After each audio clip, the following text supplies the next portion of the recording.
रामधारी गुप्ता उच्च गति अभ्यास खंड 1 प्रतिलेखन संख्या 15-16 स्पीड 100 शब्द प्रति मिनट। Ready start. अध्यक्ष जी, किसी भी देश की विदेश नीति अपने में कोई स्वतंत्र नीति नहीं होती है, वरन वह किसी देश की आंतरिक नीति को स्पष्ट करती है। उदाहरण के लिए हम अमेरिका को ले सकते हैं।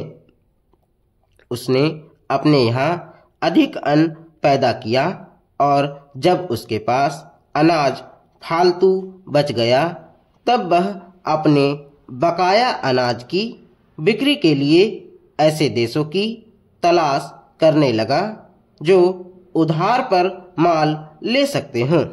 किंतु हमारी आंतरिक नीति ने यह तय किया कि खर्चीले ढंग से सरकार चलाएंगे और स्वदेशी मुद्रा की कोई राशि हमारे पास नहीं बचेगी।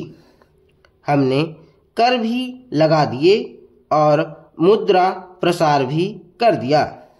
कुछ संकट पड़ने के बाद इस बात की आवश्यकता को नहीं समझा कि उस पैसे का कहीं अन्यत्र उपयोग कर सकें। श्रीमान, मुझे माननीय प्रधानमंत्री जी के इस कथन पर दुख होता है कि दुनिया के अमीर और गरीब देशों का अंतर लगातार बढ़ता जा रहा है। मैं उनसे यह पूछना चाहती हूँ कि भारत की विदेश नीति ने उस अंतर को घटाने की क्या कोशिश की है? क्या भारत सरकार ने कभी दुनिया की पंचायत में यह कहने की हिम्मत की है कि बालिग मताधिकार के आधार पर यूएनओ का चुनाव होकर एक संसद बनाई जाए? और क्या आप में यह देखने की हिम्मत है कि फौज के हिसाब से कर लगाकर एक विकास का खाता खोल दिया जाए? जो देश विकसित हैं उनके मजदूरों का 1 घंटा हमारे देश के मजदूरों के 100 घंटों के बराबर माना जाता है। क्योंकि उनके पास साधन हैं, इसलिए यह अंतर और भी बढ़ता चला जा रहा है। किसी देश के अंदर आंतरिक नीति में अमीरी और गरीबी का अंतर बढ़ता चला जा रहा हो और वह दुनिया के देशों में विद्यमान अमीरी और गरीबी के इस अभिशाप को समाप्त करेगा, यह समझ में आने वाली बात नहीं है।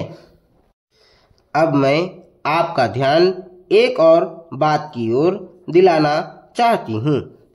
पूर्वी जर्मनी को मान्यता देते हमें परेशानी होती है, इसलिए कि शायद पश्चिमी जर्मनी को बुरा लगे। लेकिन पश्चिमी जर्मनी ने तो अपनी रक्षा का भार दूसरों पर छोड़ दिया है। उसने अपनी पूरी शक्ति इस बात पर लगा दी है कि अधिक से अधिक उत्पादन किया जाए। जो आपने जो समय दिया उसके लिए मैं आपका आभार प्रदर्शन करता हूँ और आपका धन्यवाद करता हूँ।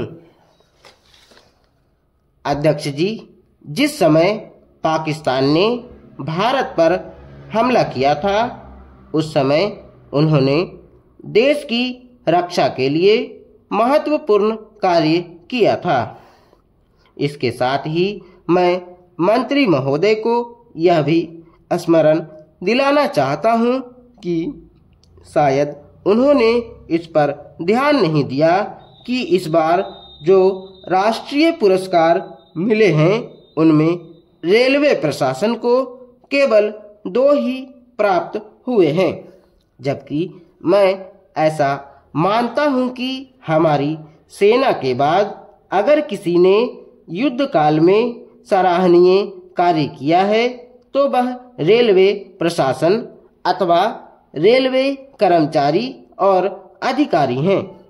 इसलिए उनके मनोबल को बनाए रखने के लिए और उनको प्रोत्साहित करने के लिए रेल मंत्री को इस बात पर भी ध्यान रखना चाहिए और इसका प्रयास करना चाहिए कि जो भी इस तरह के प्रोत्साहन मिले उनमें रेलवे का विशेष ध्यान रखा जाए।